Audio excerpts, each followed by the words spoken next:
I think part of the reason that Islam has its backup with regards to the West to such a degree, I mean, there's many reasons and not all of them are valid, that's for sure, but one of the reasons is that, they being still grounded in a dream, let's say, they can see that the rootless, questioning mind of the West poses a tremendous danger to the integrity of their culture.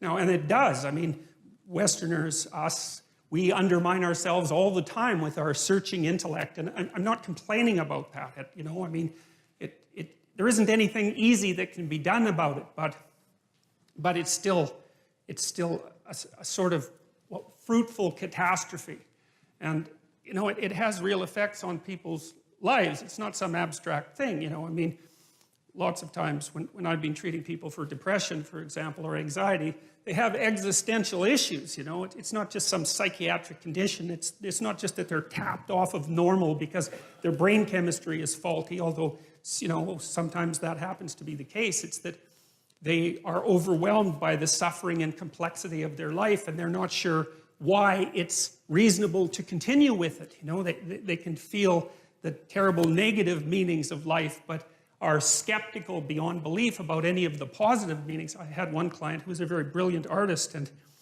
as long as he didn't think, he was fine, because he'd go and create, and he was really good at being an artist. He just, he had that personality that was continually creative and quite brilliant, although he was self-denigrating. But as soon as he started to think about what he was doing, then, it's like a drill or a saw or something like that. He'd saw the branch off that he was sitting on, because he'd start to criticize what he was doing, even the utility of it, even though it was sort of self-evidently useful. And then it would be very, very hard for him to even motivate himself to create. And he always struck me as a good example of the consequences of having your rational intellect divorced in some way from your being, divorced enough so that it actually questions the utility of your being. And it's not a good thing. It's not a good thing. And it's really not a good thing because it manifests itself not only in individual psychopathology, but also in social psychopathology. And that's this proclivity of people to get tangled up in ideologies, which I really do think of as they're like crippled religions. That's the right way to think about them. They're like a religion that's missing an arm and a leg, but can still hobble along, and it provides a certain amount of security and group identity, but it's warped and twisted and demented and bent, and it's a parasite on something underlying that's rich and true, and that's how it looks to me anyways. And so I think it's very important that we sort out this problem.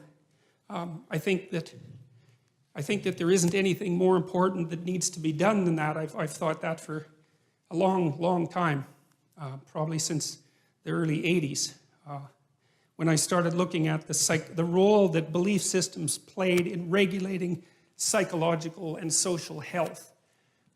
Because you can tell that they do that because of how upset people get if you challenge their belief systems. It's like, why the hell do they care exactly? What difference does it make if all of your ideological axioms are 100% correct? Like, people get unbelievably upset when you poke them in the axioms, so to speak. And it is not by any stretch of the imagination obvious why, but it's like there's a fundamental truth that they're standing on. It's like they're on a raft in the middle of the ocean and you're starting to pull out the logs, and they're afraid they're going to fall in and drown. It's like, drown in what? And what are the logs protecting them from? And why are they so afraid to move beyond the confines of the ideological system? And these are not obvious things. So I've been trying to puzzle that out for a very long time, and I've done some lectures about that are on YouTube. Most of you know that. And some of what I'm going to talk about in this series, you'll have heard if you've listened to the YouTube videos. But, I'm trying to hit it from different angles. And so Nietzsche's idea was that human beings were going to have to create their own values, essentially.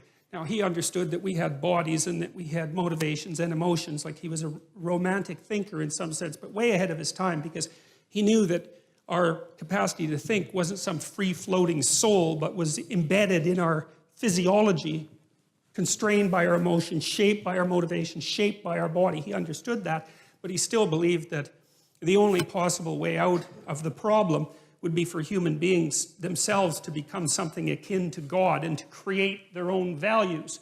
And he thought that the person, he talked about the person who could create their own values as the overman or the superman, and that was one of the parts of Nietzschean philosophy that the Nazis, I would say, took out of context and used to fuel their, superior man ideology. So, and we know what happened with that. That didn't seem to turn out very well.